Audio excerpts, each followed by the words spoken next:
Oi gente, tudo bem? Meu nome é Camila Soares, eu sou filha da serpente, seja mais uma vez bem-vinda a esse canal. Hoje eu vou contar para vocês um pouco sobre a minha experiência com a Umbanda. Esse vídeo vai ficar um pouco longo, então vou dividir ele provavelmente em duas partes. Então se você não é inscrito ainda, já se inscreve aqui no canal, já ativa o sininho de notificações para você receber a notificação do próximo vídeo, que provavelmente sai até o final dessa semana ou na semana que vem, tá bom? Então esse primeiro vídeo vai ser mais introdutório, contando a minha história, né, como eu conheci a Umbanda, e o próximo vai ser mais falando sobre o meu dia a dia, como que eu encaro isso hoje, qual é a minha visão sobre a Umbanda e se eu sou ou não umbandista, né? Gratidão, gente, pelos 1000 inscritos, estou muito feliz.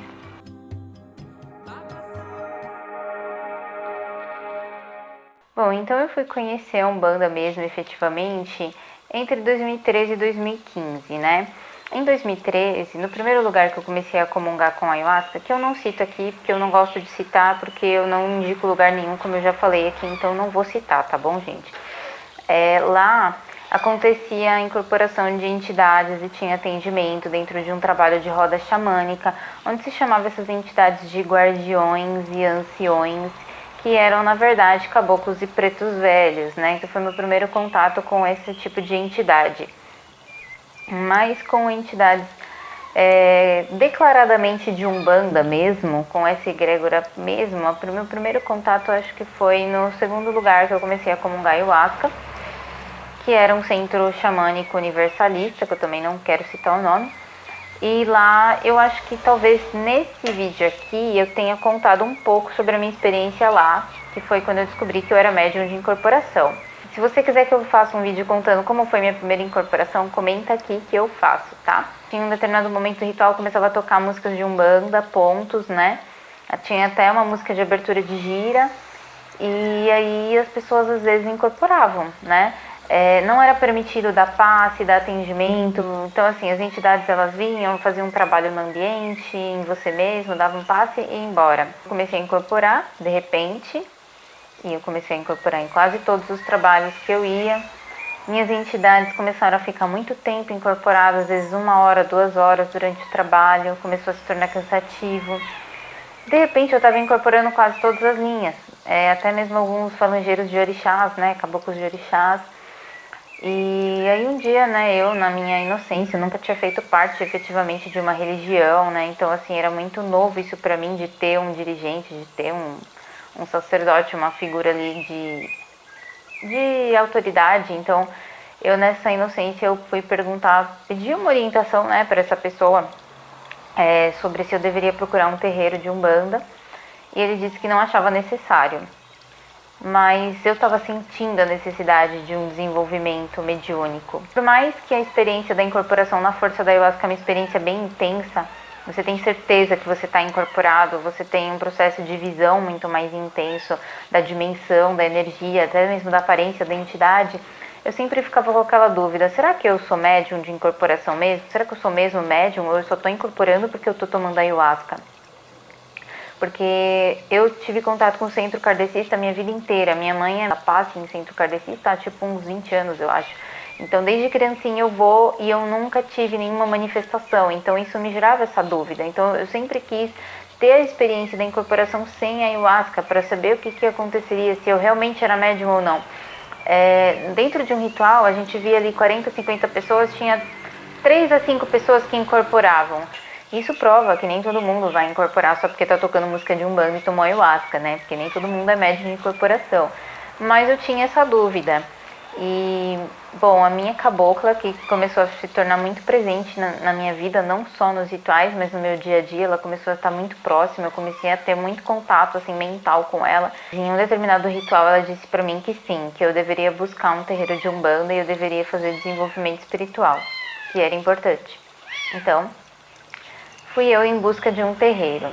Claro que eu tinha muito medo de sofrer preconceito pela minha vivência com a ayahuasca, porque eu sei que alguns centros não têm conhecimento sobre o que é ou têm um certo preconceito com a medicina.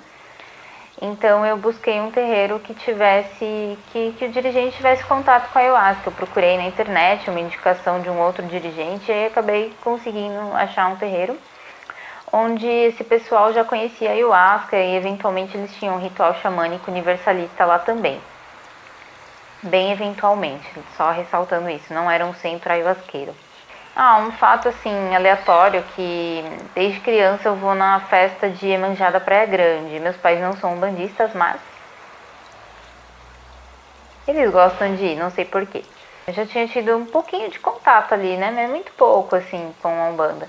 Então, quase nem tinha lembrança, né, pra falar a verdade. E aí eu fui nesse terreiro e logo no começo eu já quis entrar mesmo para desenvolvimento ou para o corpo mediúnico. Posso ter sido precipitada? Pode ser. Mas eu não quero julgar o que eu fiz naquele momento, porque a minha experiência lá foi muito importante. Logo de início, você já tem, você lidar ali com vários dogmas, né, várias regras. Eu não estava acostumada com isso, né. Então, assim, já não era muito recomendável que eu fosse em outros centros ayahuasqueiros onde eu incorporasse.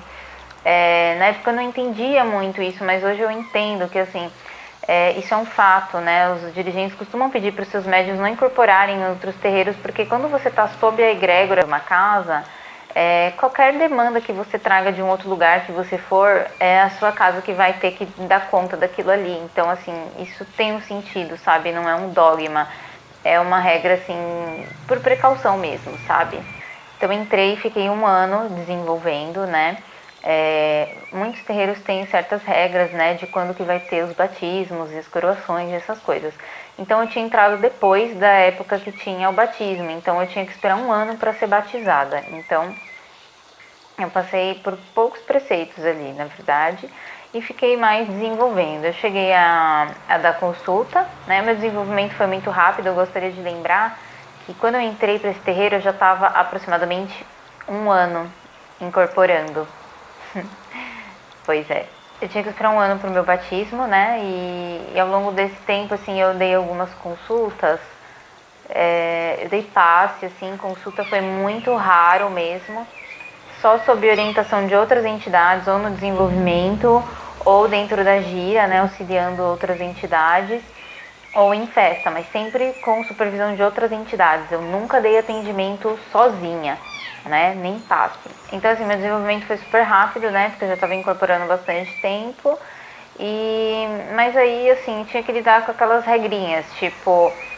tem coisas que um médium novo não pode fazer e tem coisas que pode. E assim, essas regrinhas, algumas têm sentido, outras são apenas dogmas, né? Formas de manter uma hierarquia. E, bom, se você nasceu nos anos 80, 90, talvez você seja índigo e talvez você entenda o quanto é difícil para nós compreender essa estrutura de hierarquia, essas pirâmides, né? A gente simplesmente não entende. É muito difícil para a gente lidar com isso e nós somos almas que viemos realmente para romper com essas estruturas. Então, toda essa ideia de que eu tinha que esperar 1 ano para o meu batismo e aí para eu poder dar consultas mesmo, eu teria que esperar provavelmente mais 1 ano para eu receber uma coroação, se eu recebesse a coroação. Então, pode ser uma grande prepotência, uma grande arrogância da minha parte na época por ser novata, por ser jovem, mas eu não conseguia lidar muito bem com essas hierarquias, né? Mas fiquei lá 1 ano, eu trabalhei como Cambone, me trouxe muito aprendizado, eu tive experiências muito profundas, eu tirei a prova, né, de que eu realmente era médium de incorporação, e fiquei 1 ano sem ir nesse lugar que eu ia antes, né, onde eu incorporava, e eventualmente eu tomava ayahuasca lá no trabalho xamânico universalista da casa que eu trabalhei, né. Uma coisa que acontecia muito comigo era assim, todo final de gira, assim, ou final de festa, às vezes eu ficava muito emocionada, assim, era muito comum eu estar ali ajoelhada, né, no último ponto ali para Oxalá e estar chorando. Eu passei grandes emoções ali, né, isso tenho que dizer que eu sou muito grata. Bom, e quando foi chegando mais ou menos 1 ano, né, fazendo 1 ano de casa, que foi chegando próximo do meu batismo, essa foi a parte mais complicada. Tava com o meu batismo pago, tava com os elementos, a viagem, né, tudo, passagem paga, porque ia ser um trabalho nas matas. Só que eu comecei a entrar numa crise emocional, uma crise de identidade, talvez, onde eu não tinha mais certeza se eu queria aquilo ali ou não. Eu já tinha tido contato com o Hare Krishna. Se você quiser que eu conto mais sobre isso, né? Sobre a minha experiência com o Hare Krishna, comenta aqui que eu faço um vídeo só contando sobre isso, porque tenho muita história pra contar, viu, gente? Sou novinha, mas sou uma pessoa que caminhou. Enfim, não tão nova, né, gente? Tenho quase 30 anos já. E aí, assim, eu comecei a entrar nessa crise perto do meu batismo. Tive uma situação, assim, de conflito com a hierarquia, né, com as autoridades do terreiro. Nada demais, mas, assim, foi algo que mexeu muito comigo, porque eu estava num conflito emocional muito forte. E outro ponto muito forte que me fez sair da Umbanda, né, aí eu vou explicar por que eu saí, né, do terreiro. Tinha que pagar uma mensalidade e eu não estava conseguindo pagar. Eu estava num processo onde eu já não conseguia mais trabalhar dentro do sistema CLT. Eu já tinha largado minha faculdade de Direito, eu já tinha feito curso de terapia xamânica, já tinha feito cursinho de psicanálise. Eu já estava assim, querendo ir para um outro lado, né, da vida profissional. Nessa época, não se falava muito sobre transição de carreira, sobre empreendedorismo, não tinha muito amparo, as pessoas não tinham muita noção do que era isso. Então, eu estava trabalhando CLT e eu ficava doente. É claro que assim, tipo ar-condicionado e tal, mas assim, eu sei que tem pessoas que passam por isso e não ficam doentes, não estou fazendo mimimi. Mas eu sei que era um processo psicossomático, porque eu não era mais feliz ali, eu queria viver outra coisa. Então, a minha transição de carreira, ela aconteceu de uma forma muito forçada. Então, assim, eu tô me estruturando até hoje por causa disso. O ramo de terapias holísticas era um ramo emergente, pelo menos aqui no Brasil. Não era uma coisa que, tipo, hoje em dia tem muito terapeuta holístico, hoje em dia tem muita gente lendo cartas. Inclusive, assim, aumentou tanto a demanda que tem muito profissional, sabe, não muito bem qualificado, né, tenho que dizer, existe, né, gente, como em todas as áreas. E eu tava nesse processo de sair do CLT para começar a trabalhar por minha conta, só que eu não sabia muito bem como fazer isso. E aí, assim, eu desempregada e comecei a gastar dinheiro do limite do meu cartão para pagar a mensalidade. Eu não lembro como que era lá, se você podia ficar pagando metade quando você está desempregado, ou se você tinha um prazo que você podia ficar sem pagar e depois você tinha que pedir licença se você não conseguisse mais pagar. E aí eu fui gastando dinheiro do meu limite, fora o dinheiro que você acaba gastando com festas, elementos. E aquilo parou, eu estava num movimento de entender essa energia do dinheiro, de sair um pouco dessa vibe do capitalismo. E aquilo começou a não fazer tanto sentido para mim mais. Houve essa crise, né? Um conflito assim. Não aconteceu nada demais. Não tô aqui para julgar, mas eu sei que naquele momento eu estava numa crise emocional, numa crise profissional e numa crise de identidade e eu precisava de um acolhimento e naquele momento eu não tive. Eu acabei desabafando com uma amiga que, assim, para me ajudar, ela acabou comentando, isso acabou gerando uma fofoca e o pai de santo veio tirar satisfações comigo, né? E ele foi um pouco rude, devo dizer, mas tudo bem, sabe? Eu já superei isso, eu não tenho mais mágoas dessas pessoas, né? Eu espero que elas também tenham me perdoado se em algum momento eu causei algum tipo de sentimento ruim nelas. Mas o fato é que eu não consegui no meu batismo. Eu sei que eu poderia ter dito para as pessoas que eu não estava preparada para me batizar e poderia ter ido e participado da gira, mas eu não consegui. Eu tive uma crise de choro muito intensa, assim, um dia antes, e eu fiquei muito confusa sobre se eu realmente queria continuar nessa religião mesmo ou não. E aí eu optei por não ir. Eu não fui, mesmo deixando pago lá, eu não apareci. Eu não consegui ir lá no terreiro para pedir licença, para pedir para sair, para dar tchau, para agradecer, para pedir licença para os guias. Pode ser que tenha sido imaturidade da minha parte na época, mas dentro do que eu estava vivendo foi aquilo que eu consegui fazer. Eu não consegui ser melhor do que aquilo naquele momento. Acabei pedindo, avisando da minha saída por WhatsApp, foi o que eu consegui fazer. E nunca mais voltei nesse terreiro até hoje, gente. Mas eu quero deixar claro aqui que eu tenho muita gratidão por tudo que eu vivi ali. Como todas as casas têm pontos positivos e negativos, e eu não estou aqui para julgar nem para apontar esses pontos.